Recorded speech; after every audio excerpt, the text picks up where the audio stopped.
తాకట్లో ఉన్న మీ బంగారాన్ని విడిపించి ఆ రోజు ఆన్లైన్ రేటుకి కొంటాం. Sharma gold company. ఓం నమో వెంకటేశాయ.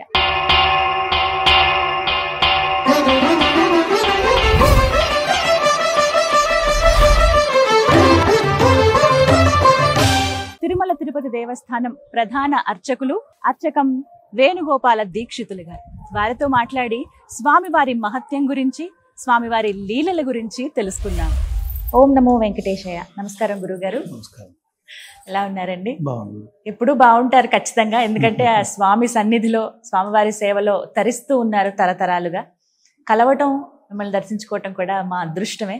చక్కగా స్వామివారి సమక్షంలో ఇంటర్వ్యూ జరుగుతోంది. అంగీకరించినందుకు మీకు ధన్యవాదాలు తెలియజేస్తూ, ఎంత కష్టంలో ఉన్నా, ఎంత బాధలో ఉన్నా ఒక్కసారి ఆ స్వామిని చూడగానే అంతా ఆయన మటుమాయం చేసేస్తారని అంటారు. అంతటి దివ్య శక్తి, ఆనంద నిలయుడు దర్శించుకోవడం ఒక మహద్భాగ్యం అండి.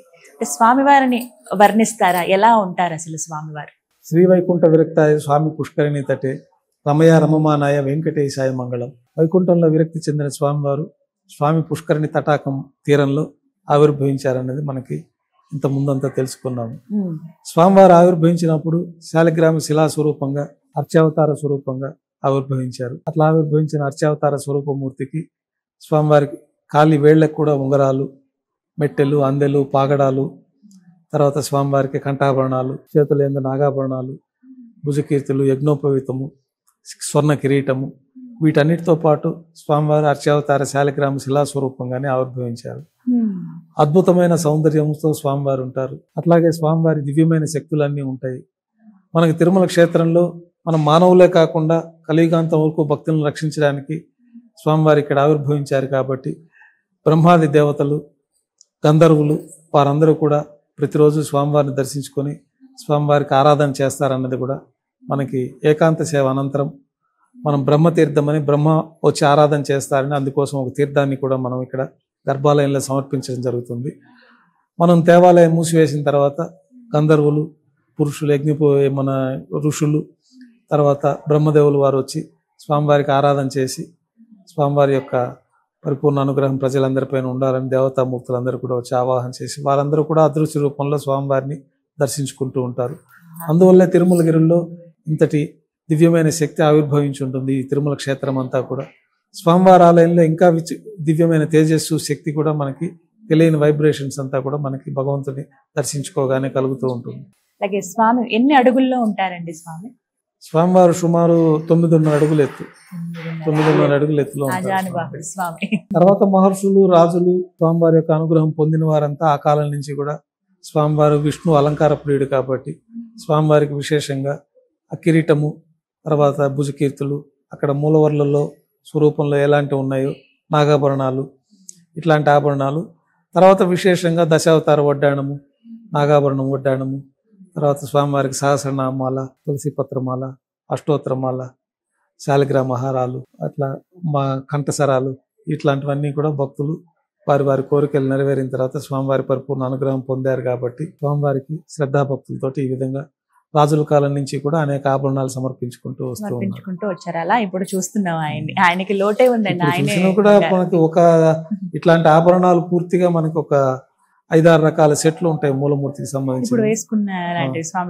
నిత్యకట్లుగా మనకి స్వామివారికి బంగారు ఆభరణాలతో సమర్పణ జరుగుతుంది. విశేష పర్వదినాలు అయితే కొంత డైమండ్ ఆభరణాలతో స్వామివారికి అలంకరించడం జరుగుతుంది. కిరీటాలు కూడా స్వామివారికి అనేక రకాలుగా భక్తులు అనేక రకంగా సమర్పించున్నారు. మనకి శంకరాచార్యుల వారు, గాలి జనార్దన్ రెడ్డి వారు, ఆకాశ మహారాజు వారికి మొదట వివాహ సమయంలో సమర్పించిన కిరీటాలు, ఇట్లన్నీ కూడా స్వామివారికి అనేక రకమైన ఆభరణాలు, కిరీటాలు భక్తులు సందర్భాల్లో అలంకరిస్తారు. విశేష పర్వదినాలలో స్వామివారికి వజ్రాభరణాలతో అలంకరణ జరుగుతుంది. స్వామివారి గురించి ఎన్నో సందేహాలు ఉంటాయండి, కొన్ని విన్నవి, కొన్ని తెలియనివి కూడా. అందులో భాగంగా స్వామివారికి కేశములు ఉంటాయని చెప్తారు. ఇది ఎంతవరకు వాస్తవం? స్వామివారికి కేశాలు అంటే మనకి శిలాస్వరూపంలో కలిసిపోయినాయి కేశాలు. మనకు మానవులకు ఉన్నట్టు ఇలాంటి కేశాలు స్వామివారికి ఆ కేశాలతో పాటే శిలాస్వరూపంగా చెందారు. కాబట్టి వెనకాల సన్నగా మనకి ఆ యొక్క స్పర్శ ద్వారా ఈ కేశాలు ఉన్నట్టు తెలుస్తుంది. అయితే అవన్నీ రాతి రూపంలోనే ఉంటాయి, కానీ మనకి కనపడే మనకున్న బాహ్యమైన కనపడే విధంగా ఉండదు. అది అంతర్భాగంగానే ఉండిపోతుంది శిలలో.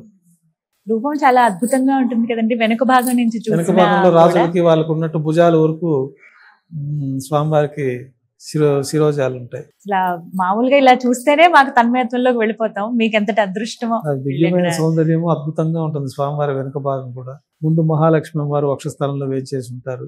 పద్మావతి పణినార్థం స్వామివారు ఇక్కడ ఆవిర్భవించారు కాబట్టి వక్షస్థలంలో సదా మహాలక్ష్మి ఉంటుంది కాబట్టి మనకి ఇక్కడ కూడా స్వామివారికి శుక్రవారం నాడే అభిషేకం ఏర్పడడానికి కూడా మూలం మహాలక్ష్మి అమ్మవారు ప్రాధాన్యత పెట్టుకొని స్వామివారికి శుక్రవారం నాడు అభిషేకం జరుగుతుంది.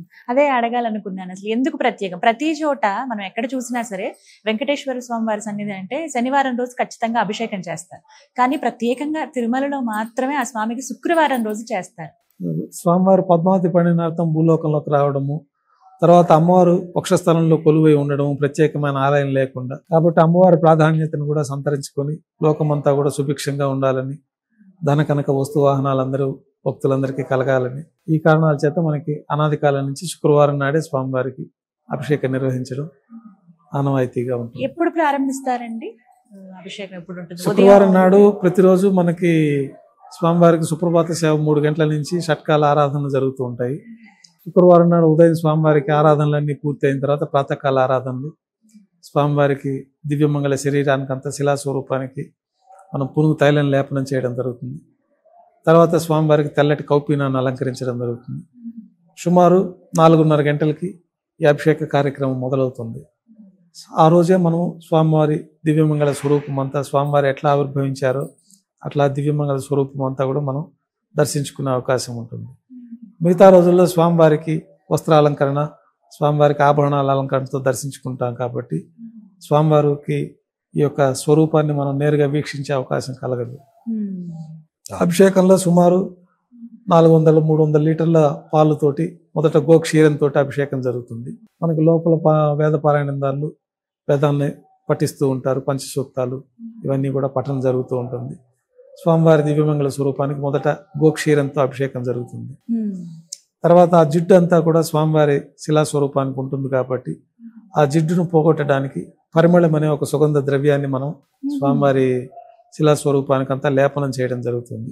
దాంట్లో పచ్చకర్పూరము, కుంకుమ పువ్వు, చందనము ఇత్యాదులంతా కలిసిన పరిమళాన్ని స్వామివారి ఆపాద మస్తకం అంతా కూడా శిరస్సు నుంచి పాదాల వరకు ఈ గోక్షీరం జిడ్డును పోగొట్టడానికి మనం అంతా అభిషేకంలో మర్దన చేసి తర్వాత స్వచ్ఛమైన నీటితోటి స్వామివారికి తిరిగి అభిషేకం జరుగుతుంది. అభిషేకం పూర్తయిన తర్వాత స్వామివారికి శ్వేత వస్త్రంతో మనం తడినంతా ఒత్తి తీసి స్వామివారికి మళ్ళా వస్త్రాలంకరణ జరిపి స్వామివారి ఆభరణాలన్నీ మనకు ఒక నిర్దిష్టమైన వరుసలో స్వామివారికి ముందు వస్త్రాలని సమర్పణ చేయడం, తర్వాత ఆభరణాలు ఒక్కొక్కటి, వడ్డాణము, నాగాభరణ వడ్డాణము, దశావతార వడ్డాణము, వీటికి కూడా ఒక నియమం అంటూ ఉంటుందండి. ఇలా ఒక క్రమంలో మనం పెట్టుకుంటూ పోతే రేపు మళ్ళా మన నగర ఆభరణాలన్నీ సల్లింపు చేయడానికి ఆ క్రమ పద్ధతిలోనే మనం తీసేసుకుంటూ వస్తాం. స్వామివారి ధరింపజేసే వస్త్రం ఏదైతే ఉందో, స్వామివారి కట్టుకునే పంచ అంటే మేము సాధారణ భాషలో మేము వాడేది, ఎన్ని గజాలు ఉంటుందండి? అది 24 గజాలు ఉంటుంది. 24 గజాలు, చాలా పెద్ద వస్త్రం. ఇవి ప్రత్యేకంగా నేయిస్తారా లేకుంటే భక్తులు ఎవరైనా సమర్పించవచ్చా? దాన్ని తయారు చేస్తారు. తయారు చేసి మొదట ఒక కాటన్ వస్త్రాన్ని స్వామివారికి కడతారు, అది కూడా ప్రత్యేకంగా తయారవుతుంది. తర్వాత పట్టు వస్త్రాన్ని అలంకరణ జరుగుతుంది. తర్వాత ఉత్తరీయంగా కూడా ఒక వస్త్రాన్ని మనం అదే రంగులో అదే సెట్లో తయారవుతాయి. దాన్ని అన్నింటినీ మనం స్వామివారికి వస్త్రం అలంకరణ చేసి తర్వాత స్వామివారి ముఖమండలంలో పచ్చకర్పూరంతో నామాన్ని అలంకరణ చేయడం జరుగుతుంది. ఆ పచ్చకర్పూర తిరునామాన్ని కూడా సుమారు ఒక 750 గ్రాముల పచ్చకర్పూరాన్ని మనం పౌడర్గా చేసి ఆ ధూళితోటి ఆ ముఖమండలంలో మనం నామం ఆకృతిలో తీర్చిదిద్ది మధ్యలో నల్లటి కస్తూరి తిలకాన్ని వేణుపత్ర ఆకృతి అంటే వెదురు ఆకు పరిమాణంలో మనం కింద కొంచెం వెడల్పుగా ఉంటుంది, పైకి వెళ్ళే కొద్దీ సన్నగా ఉంటుంది. ఆ ఆకారంలో మన స్వామివారికి అలంకరణ జరుగుతుంది.